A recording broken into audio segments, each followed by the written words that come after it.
So, we're ready to start. Chris, when I walk down the corridor and hear you coming, you're greeting everyone by their name as though they are your very best friends. And I just think you just really have all those characteristics to be a fabulous teacher. But the other profession that I thought of, and I'm wondering whether you ever tempted by it, was being a priest. A priest? Apart from the fact that I don't understand religion, apart from that, I've often admired priests, and I think it'll be a fantastic job. Well, if only I believed in some of it. Anyway, so what I want to know, the very young Chris, yeah, was he at any point a shy, retiring character, or was he always desperately shy?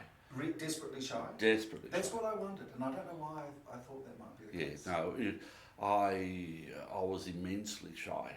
I'm one of 7 children, so the youngest of 7. And if you know anything about large families, they tend to be loud, right? And for some reason, I was always sort of separate from the rest. You know, if there's a big thing happening, family gathering, then I'd be the one that'd be in the other room, you know, by myself or whatever. And I'm not sure why that's the case. But yeah, no, I was amazingly shy. And what gave you the confidence? Was it music? When did music start in your life?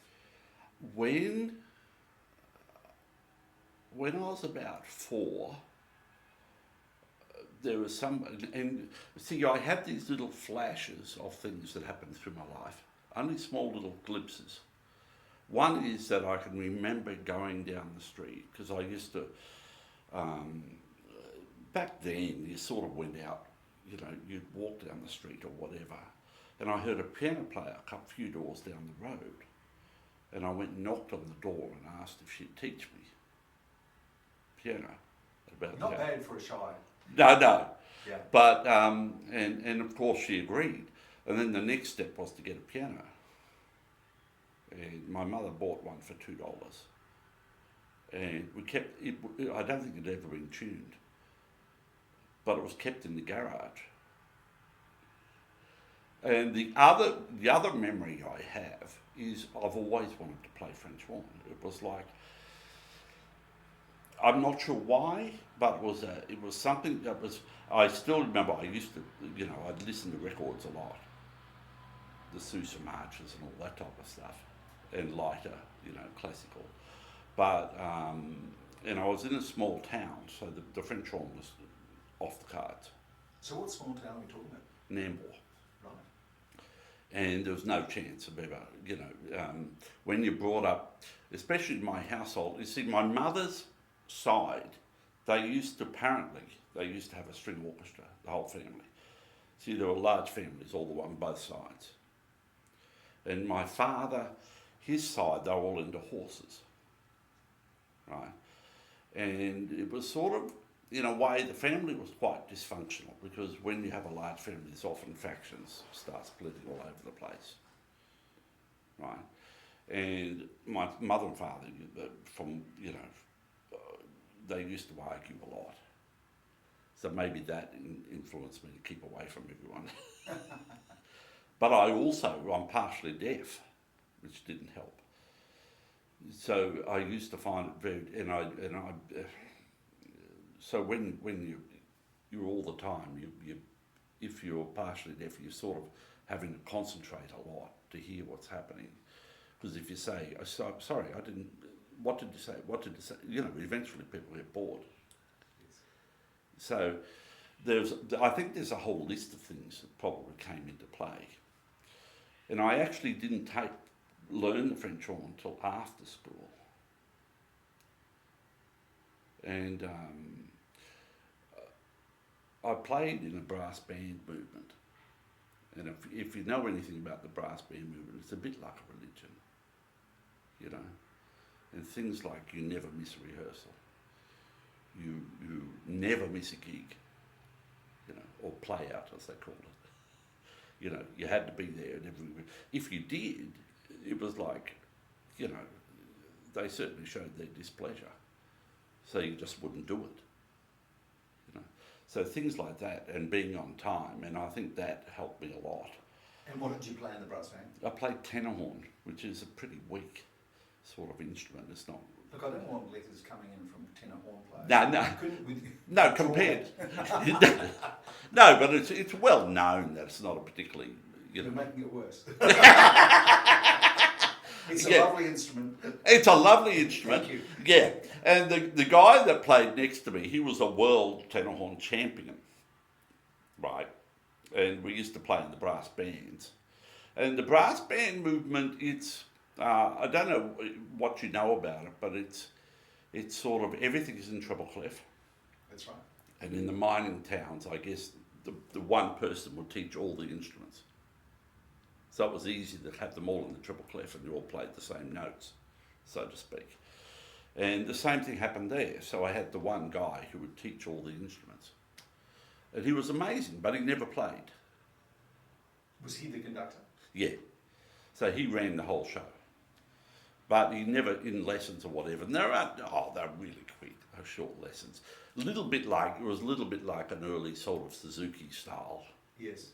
learning. So you sit there and then they throw you in front of the band and then you just play. Now my whole plan was, through the whole of high school, was to learn the French horn. That's all I wanted to do. I had no idea why or what I was going to do with it. Were you listening to French horn recordings? Oh yeah, I'd have, you know, Dennis concerto Ray recordings. and Barry Tucker? No, at the time it was sort of like you just got whatever records you could get. Does that make sense? Oh, absolutely. But So it's the if I same- saw a record with a French horn on it, or horn concerto or something. So what were your favourite records back then? Oh, I was into the light classical.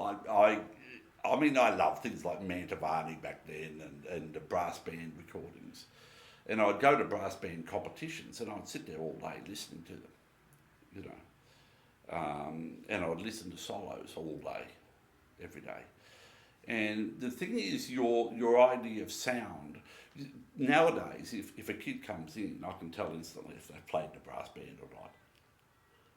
And then I say, all right, so I know what I've got to work on, you know. And there's a whole list of things that you can cruise on through. But I even remember in year 12, the principal called me up to the office and he said, because he was an interesting guy, because I used to truant class to go to the convent to have piano lessons, right? Yes. And I got caught a few times. Yes. And he'd say, Chris, where are you going? And I said, well, I'm going to have a piano lesson. He said, one day we're going to get in trouble. And, you know, and he'd just walk off and leave me. And so I'd have to walk from one end of town to the other and have my piano lesson and come back.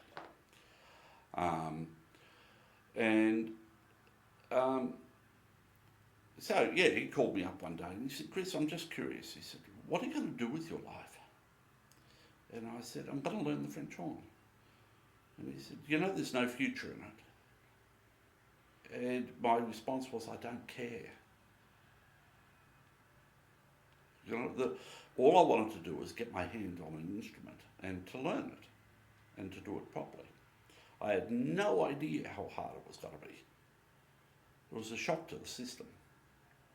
It would have been much more useful if the school principal had told you that rather than there was no future in it, wouldn't it? Well, yeah. But you know, but see, that was you see, my father, he was a horseman, and you know, he was in World War II, and his best man was killed beside him, and all this stuff, you know. And his idea is that your son, you know, you get a job, you leave at 15, you get a job. One of my brothers, because I've got 3 brothers, 3 sisters, one of my brothers recently retired after 50 years on the same job. And he only ever had 1 sick day. You know? But that was the sort of mentality. And the fact that I was going to finish year 12 was like, man, he's wasting his time. You know? This guy's gone off his head. And the fact that I wanted to go and learn, you know, an instrument which they thought was, you know, why, you know. So you left school. How did you get your hands on a French horn? Well, I went to Brisbane. I auditioned for the Con in Brisbane. Now, because I'd never touched an instrument before, even on the interview, they said, Chris, you know. So I interviewed. I played tenor one. They said, you know, you can't play that here. And I said, yeah, I realise that.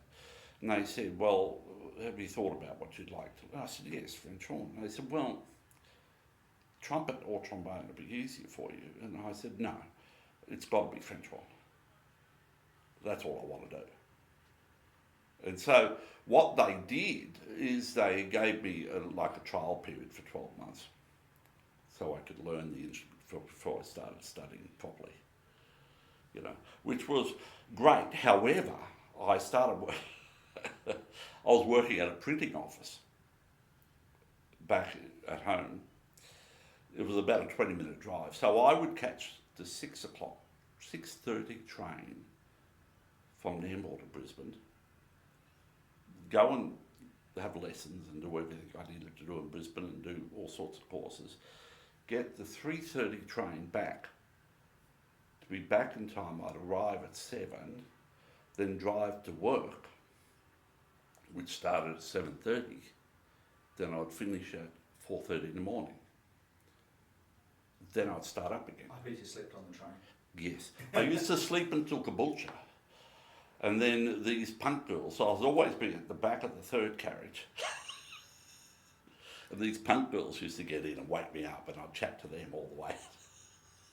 And then on the way back, I used to practice. On the train? On the train. So once you hit Caboolture, there's no one on the train. Right. Hardly anyone. So I used to They sit... all moved into the second carriage. Yeah. Well, I always sat in the back of the first carriage on the way back. Oh, look, this is great information. Everyone's making a note of this. So I'd sit there and practice Yes. until I got back to Nambour and then the whole Yes. routine and stuff. Yes. So for 12 months it was hell, but I did a big, rapid improvement. Yes. But you know, the thing is, I didn't realise how much work there was in it. Best you didn't really, isn't it? What would much smarter. Yes. Much So, smarter. but just backtracking, how was it suddenly to have a French horn in your hands? And how did you get that French horn? Did you buy it or did they kindly? I managed to borrow one at first for a little while, Right. and then I bought it. Yes. You see, my parents were not well off at all. Yes. Right.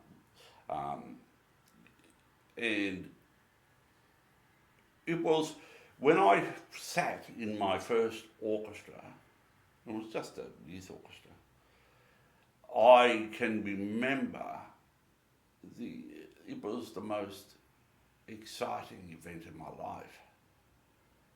Suddenly this sound was everywhere around me, and I had never thought I'd have. It's really hard to describe, I can understand it totally. you know. And I remember once I turned around because the timpani were right behind me, Yes. and I turned around and smiled at the timpanist, and she yelled at me and said, "Haven't you ever seen a timpani before?" And I said, "Well, no." It was simply the most exhilarating thing I'd ever been in. Yes. And I remember even when I was walking home on that first day, it was like I've been in heaven, if there is such a thing as a heaven. Yes. That's it. And just even carrying a French horn the first time must have been just so. Yeah. But you see, I've been coming from, again, my shyness kicks in, because coming from such a small town, we didn't catch buses. Right. Yes. So when I was in Brisbane, I used to walk to my lessons, Yes. which was in Red Hill. They call it Red Hill for a reason. So I'd walk from the Botanical Gardens through the city, past Roma Street, up to Red Hill, and I'd carry this damn thing all the way, and then, you know, have my lesson and then walk back to Roma Street before I catch the train home again. Just to save money or? No, I was petrified of buses Right. at the time, and I was, and probably the shyness too, because I wouldn't ask people for help. Yes. I'd rather just, you know, and I'm not sure. Well, my father reckons that he was probably, you know, he was he was affected by the war. You know, they all were. But I also think that he was probably a little bit on the shy side at times as well. Yes. You know, and it's one of those things when you're in a large. I think when you're in a large family, you do your own thing. Yes. You know, if there's something to be done, you just went and did it. If something's broken, you went and fixed it. If the brakes are broken, well, you worked out how to fix it. Or sometimes you sabotage your brother's bikes. I'll have to delete that. So Chris, the time at the Colin was very happy and exciting. Yeah, it was. Yeah. And who was conducting the youth orchestra? Oh, it was John Curro. I wondered whether it was John. Yeah. Yes, Yeah. a legend. Yeah, no, he's phenomenal. He's Yes. phenomenal, man. And, Yes. you know, I think I was very lucky at the con because I met some really good people. Paul Terracini, I met him up there, and he was phenomenal. You know, him and I don't know whether, you know, we get together with a couple other guys and we'd listen to recordings. Yes. Because remember, all this stuff was, I couldn't study it at school. Yes. Music, there was no music. Right, and I remember once the principal said, you know, I went and asked about having music classes. And he said, oh no, there's no demand for it. We don't run classes. And I said, well, what do I have to do? Do I have to get 18 signatures? What do I need to do? And he said, if you can get 20 signatures, we'll run a class. And I got 20 by the next day. And he said it was too late. But, you know, there were some phenomenal musicians that came out of that school. Yes. Not only musicians, but, you know, Kevin Rudd came from there. And there's a guy, Philip Mayers. I don't know if you've heard of him, but he plays in Germany now. He's often, I see recordings of him playing piano. And he's phenomenal. And the Gormley Girls. Have you heard of those? They're two singers, I've forgotten their names right now, but yeah, there was a lot of really good musicians that were coming from that area. And I think part of the reason why the good musicians were coming is because there wasn't much else to do. You know? So they'd practice hard. Or they'd, you know, and, you know, when I was at school, there's another girl in my class, she played piano, so the two of us would get together, I'd go to her place of an afternoon and we'd play. You know, I'd go down to the local music shop and find whatever sheet music I could find and transpose it, and we'd play together. That's just what we did. And Brisbane was fantastic for me. It was amazing. So from Brisbane, what happened after that? Well, I left. The thing is, everything was starting to set up really well for me in Brisbane, and the trend that I tend to have, once everything's starting to set up, I move. And I decided I had to come to Sydney. I had no idea where I was going to stay or what I was going to do. There was the training orchestra, which I'd applied for, and I got in. But then, you know, the rest of it was, what do I do once I get to Sydney? And I remember I had a little Toyota Corolla, 1971. And I used to have my French horn in the front seat. And the other thing, which, when I was about this big, I'd inherited a cow, right? Wasn't expecting that. No. So I inherited a cow, and it had a calf, as it must have met a bull somewhere.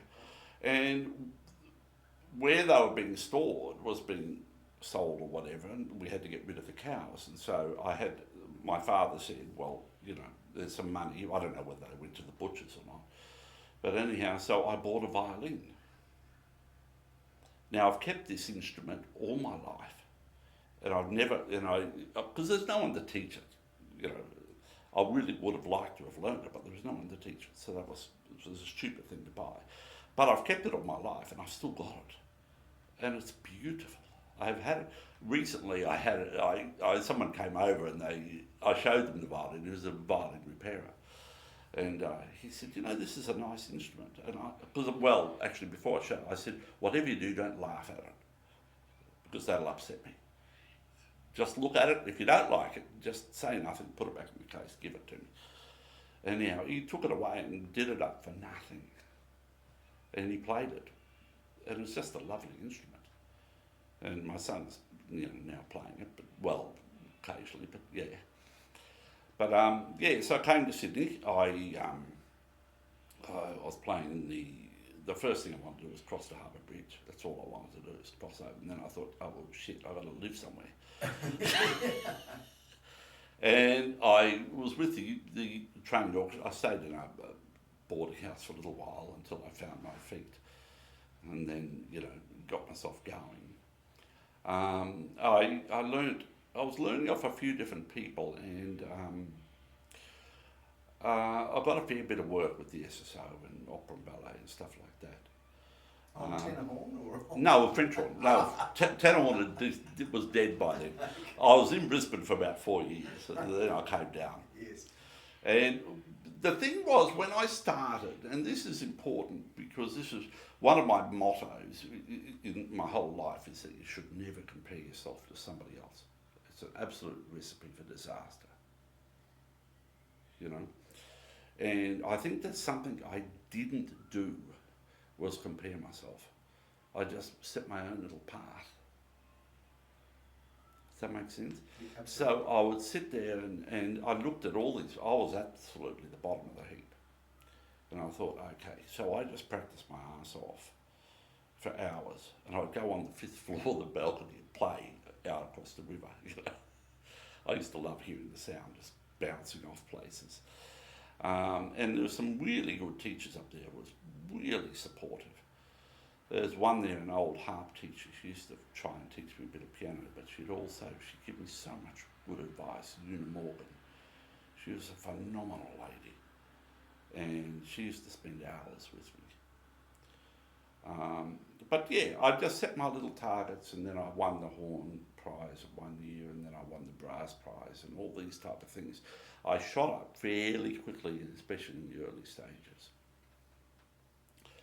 I then came to Sydney, had a great time, everything was going beautifully, and then I auditioned for the Tasmanian Symphony, and I got the job as third horn.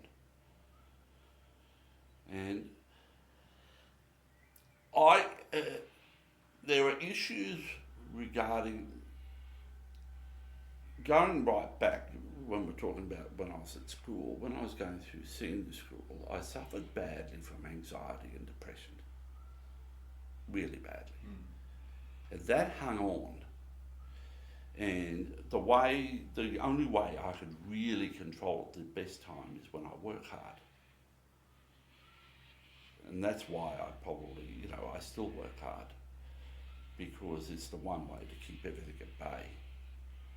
But I didn't recognise it because again, when you're in a large family, it's like, oh, get over it. That's how we talk to each other.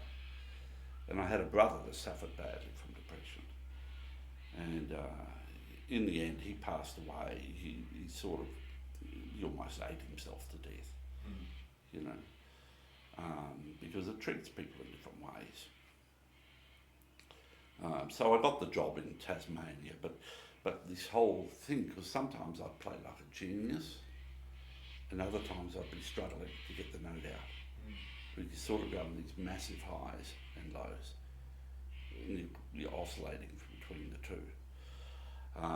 And when I came, I rang up another horn teacher that I learned off was Byron Barnes. Did you ever know him? No. He was phenomenal, the nicest guy. A couple of years ago when I was in New York visiting my son, I drove to Gettysburg just to say hello to him. But he's a phenomenal horn. And I rang him up and I said, Byron, I think I need to come home. And he said, Chris, I'll give you heaps of work. So I came back and I played as associate with the opera and ballet for quite a while. So in Tasmania, you weren't quite busy enough, do you think? I think so. Yeah. I think so. And then too much time to think. Yes. I remember once I went to the department. I said, look, I'd like to do some teaching in schools, just in horn.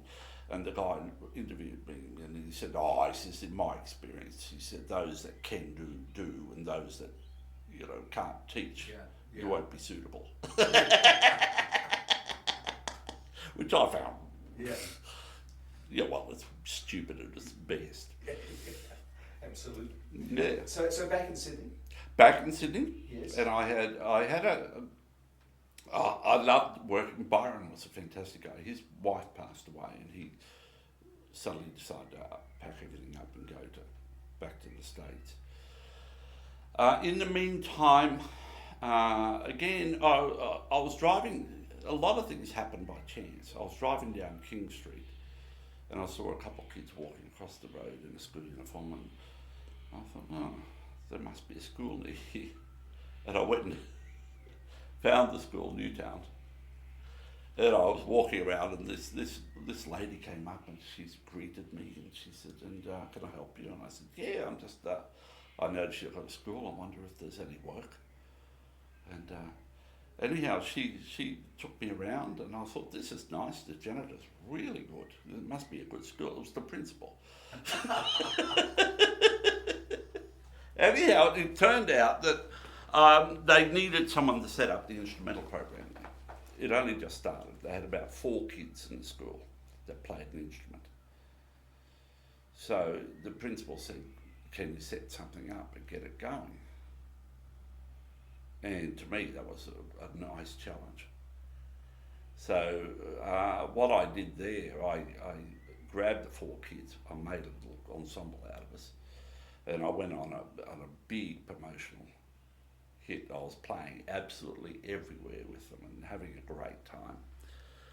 And by about halfway through it was only 2 days a week, and then the principal came up and said, "We'd like you to stay and do more days." And I said, "Well, how much?" And she said, "I can get it up to 3." And I said, to be honest, either full-time or nothing. And she said, "I can get you to 4." And I said, "Full-time?" You're a tough man, Chris. Yeah, and she said, 4.5. And I said, "All right, well, let's go." Anyhow, she made it 5. Yes. And I was teaching everything, including sex education. Which, yeah, okay. Maybe you should have stuck to the 2 days a week. But, it was the most exciting time working with those kids, because my job was to get the place going. And I remember she said to me, I said to her, "Well, I need some money for instruments." And she said, "Well, make a list and bring it up to me." And made a list and came up to about 30,000, which seemed a fair bit for then. And I took it over, and she just ticked it all off. And I looked at it, and I said, "Oh, sorry, Robin, there's 1 page missing. I'll just go and get it." And I ran back to the staff room, typed up another one, and brought it over. And she just went through. I thought, yes. So how long were you at Newtown for? About almost 20 years. What made you leave? I think I got to the point. There are a couple of things. One is I wasn't happy with the direction of the department. I thought that there was all sorts of things I could see that they were putting in. I'm not talking about the school itself, in the Department of Education department. And a lot of it I don't agree with. The whole the assessment for learning and all that stuff. They were just starting to bring all that in. And I said to somebody, as soon as I saw that coming in, I said, "Look, teaching's got to be easier, but creativity's gone." Yes. And I loved sort of being on the edge. So walking in with, I'd grab a CD off the rack, and I'd just see what I could come up with and how I could get the kids moving. Yes.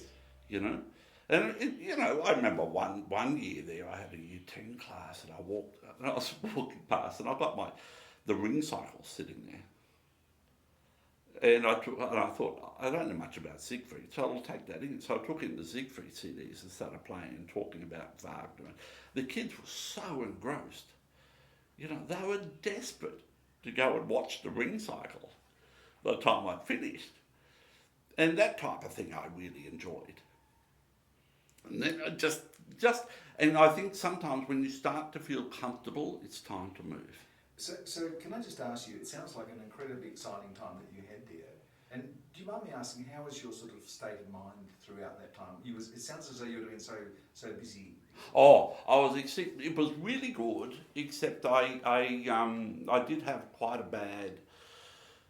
They were going through a patch where the government and the unions were trying to put weight on the school. They wanted to convert it back to a comprehensive in the end, both the union and the government. So I took on the responsibility of being Fed rep, so I could fight them, both sides. And it was horrendous. I met just about every education minister over the time. And it was lucky that the Federation had made a big blunder, which I caught on to, which I won't talk about. But it was a really big mistake on their part, and it meant that I could win. Good for you. So we've left Newtown. Left Newtown, I went. So in order to leave a school like that I loved, I thought I had to go somewhere a little bit different. There was a position for one term in Orange at Kinross Wallaroi. So I went and I applied for the job, and the principal said to me, "Chris, you're leaving a full-time job." I said, "Yeah." "To come here for one term?" I said, "Yes." He said, "Is there something you're not telling me?" And I said, "No, not at all." He said, "I just don't get it." I said, "I just need a break. And I just need a break, and I'd like to come, you know." And he said, "Well, I'm going to bring your principal." I said, "Of course." I said, "Bring him." But I said, "I just need a nice break." And anyhow, he was without doubt. I mean, I'm not a big fan of private schools, number one. But he was, without doubt, the best principal I've ever worked under. Now, he wasn't music trained. He was a sports nut. But after one term, they then offered me the head of department, running the show, which was fantastic. But he was the type of guy, he listened to everything that was said. He would often say no, and then I would say, "Well, looks like you're setting a challenge for me." And he loved the fact that I would test him, you know. And I would give him books, because I said to him, I said, "Brian, you're going down the wrong path. You're not going to win on sport. Forget it. You can't compete." I said, "Go down the arts path." And I said, "You won't look back." "Oh, Chris, you know." And I said, "Well," I said, "I'm here to test you." So I used to give him books, you know, Ken Robinson. Yes. I'd get books of that, and I'd highlight the bits that he needed to read. And I'd put it in his pigeonhole. And he was one person, he'd stand up and he would talk about sportsmen or whatever, famous sports people, and give quotes about books he'd read. So I knew he was into books. And he would often put books back in my pigeonhole of his, you know, and this went on for a long time. And by the end, I decided I had to come back to Sydney to be with the family again. And he said, "Chris, you've got everyone eating out of the palm of your hand, and you're leaving." I said, "I don't have a choice." And he said, "By the way, you were right." And I also used to, like I said to him, I said, "Look, save a couple of the scholarships to the end of the year, because there are a lot of kids out there that put all their eggs in one basket, thinking they're going to get a scholarship to whatever private school they want, and then suddenly they end up with nothing. Then you offer them the scholarship at the end of the year, and then you get some really good ones." He said, "Oh, let's give it a go," and it worked a treat. And I also said, you don't cull anybody. If they want to audition, let them audition. Because I said, the more people that come through the door and see the place, then you're going to get more students. And at one stage, I think it was around 2008 when the GFC was happening, the numbers were starting to look scary, starting to cut back. And I went to him and I said, "Look, I can change that." And he said, "What do you suggest?" And I said, "I'll need about $6,000. I'm going to bring a brass quintet out from Sydney." And I said, "We're going to take some of the year 12s that have just finished back to their hometowns and do concerts in pubs or wherever they want to do it. So we've got the brass group, which we can promote with the guest artists from the local area. And suddenly the numbers shot up again. I said, you just need to promote yourself. And this way, people are coming out, they're going to talk about it, they're going to talk. Their kids, finishing year 12, going back to their hometown, I said, it's wonderful for them. And it's wonderful for the community. So it's a win-win, it's dead easy. So, back in Sydney, Yeah. teaching here at the Conservatorium High School. Yeah, I did. Well, the funny thing is, I told her that I like to be busy. When I'd drive to Orange on a Monday morning, right? Stay there Friday afternoon, I'd drive back so I could teach a student Friday night. I'd teach all day Saturday and Sunday. Then I'd drive back Monday. Now, that is insane. And it started to occur to me that the teaching the horn at home was like a retreat for me. It was sort of something I really, really enjoyed and I look forward to. More than anything. And it suddenly started to tweet to me, if I could make this my life, then I'm sitting on cloud 9. So the numbers kept growing, and I love working with kids. I find it incredibly inspiring. Even if I'm at my worst, let's say I'm feeling really down or something, I've got anxiety or whatever. As soon as I walk into the room, it's gone. And I'm sitting there talking to the kids, and I have a room at my house, it's the garage, which I've converted, and it's full of crap. I've got little statues and everything everywhere, and the kids keep bringing me more, and it's full of stuff. Chris's cave. Yeah, and it's got. I had called them the gods of music, so I told them that I'm not into a single of gods. I like the Roman idea of having multiple gods, good and evil, and all over the walls, and I have that. I've got little clouds of gods all over the place, and I use that a lot in my teaching. So I've got Odin there. So if I'm talking about the embouchure and I want them to forget about it and to focus on it, get rid of the focus so that we can work on it and relax it, I tell them Odin looks after your lips now. You don't have to worry about your lips. So as soon as they start tensing up, I say, who's looking after your lips? Odin. That's right. So let's get rid of that now. We're right with that. So I use these little statues a lot. And I've got the elephant-headed dude, which is Ganesh, and he looks after the breathing. So we talk about what he does, how he breathes, and how we can incorporate it into ourselves. Does that make sense? Absolutely. And so do you bring all these statues in with you every day to the con? No, I don't bring them to the con, but I've also got a skeleton on my wall. Right. And that's Frank. Right. He was the one who didn't practice, is that the Yeah, he was the last person that came that didn't practice. And the kids love Frank. And he's got a hook beside him because he wants a friend. And the kids love it. They love talking about it. They love talking about Frank. They love talking about Odin. And I use Confucius. See, my son learned violin Suzuki method. And the violin took the fantastic John Spears. He was a wonderful man. And so part of the Suzuki thing is you sit in every lesson.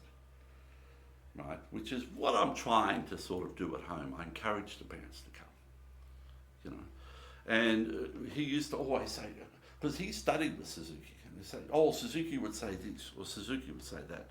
And I didn't have a Suzuki to fall back on. So I came up with Confucius. So I tell the kids I studied with Confucius, and I make up stories about the fact, he played a Yamaha French horn. It was very good in his day. And he has all these wonderful sayings. And I've got the 10 Commandments, which all I pretend came from Confucius. Right? So, and Confucius is this little thing that bobbles his head. So he agrees with everything I say. But it's a way of me you get reinforcing concepts to the kids. But this is interesting, you know. I mean, congratulations on being appointed third horn in the Tasmanian Symphony Orchestra. But that was never supposed to be your job, was it? No. Simple as that. No, I don't think it ever was. And the thing is, I always dreamt of teaching. I always thought about teaching. Even from my youngest age, I'd always think about teaching. You know, I was fascinated by teachers. When I think about my school years, I think of, you know, there was a history teacher who I had so much respect for. He's a cranky old thing, but he was, in a way, he just loved what he was doing.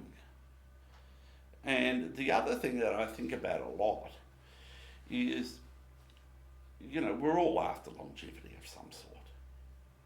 You know, that's what life's about. You know, you want to feel like you're going to leave a bit of you somewhere. Musicians, you know, you can play in an orchestra for as long as you like. Once the performance is gone, 2 weeks goes, it's gone. Do a recording, and it may last a little bit long, but not much, especially now, you know. And I've done some brilliant performances. Oh, I've had a great time. But they're gone, it's gone. But the one thing that can last forever is your teaching. You know, when I've got kids now that ring me up and they'll say, Chris, I've got this student, I'm having, you know, what do you suggest? And then I can give them advice. All right, oh, that's easy. Why don't you do this and this? Try that, you know? For example, if a kid has trouble, you know, forgetting the F sharp or whatever, I'll play Hangman. And I do it on their music. So it's visual. Yes. So every time they, yes, I've got you. And it turns into a game. I'm not upset about them missing the F sharp. But they suddenly think, oh. And when they look at the music the next week, there's the Hangman. And what's that for? Because I kept missing the F sharp. And the kids love it, and they learn. They break habits really quickly. Because I'm very fussy when I'm teaching. They have to be taught properly. And when I'm talking to kids, all my students that go out teaching, they all take on that same thing. They don't teach there simply because they want to make money. Well, that's my abide. You know, money's good, but it's more important that the kids,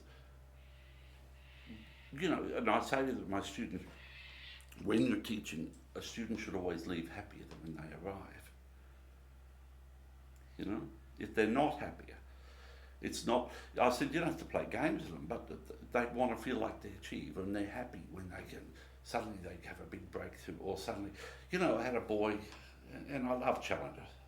Some people criticise because they say, I'll take anybody.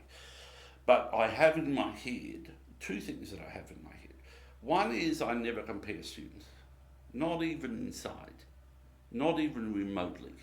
I don't say this is my best student, or this is, you know, sometimes you get a parent who'll say, oh, who's your best student? And I'll say, I don't know. Oh, surely you know. Oh, I don't. I admire them all. But I never compare, not even slightly. The other one is I feel like every student has potential. And my job is to bring out that potential. It doesn't matter who they are. It doesn't mean they have to be, you know, Principal Horn of the Berlin Philharmonic or anything, but my job is to make them, inspire them enough so they become the best they can be. Now, it's a bit like fishing. Sometimes it takes a hell of a long time before you get them on the hook. But you can get them on the hook. You know, I had a boy, this was ages ago, he'd spent 6 months with one teacher. He couldn't get a sound out of the instrument. He went to another teacher, and that teacher told him to give up. He went to another teacher, and he had 2 lessons, and that teacher told him to give up. Then the mother rang me, she said, just be honest with me if you think you should quit. And we had a lesson, and he started getting a sound. And the mother said, should he just do something else? I said, that's not for me or you to decide. If this boy wants to play, I said, I've got more patience than most doctors. I can fix anything. And you know, that kid went for years He's only recently stopped because he's gone to university. But he loved his lesson. He never missed a single lesson. He would turn up every week, and he's progressed. At first, it was painful, painfully slow, but once it started to take off, and he was on the hook, he was great, you know. And he loved it. He absolutely adored it, and it was, you know, part of it. He never spoke to me. He barely spoke in the lesson. I told him he was a man of few words. Chris, what a wonderful interview. I think that we'll finish off with that because it's perfect. Thank you, Chris. Pleasure.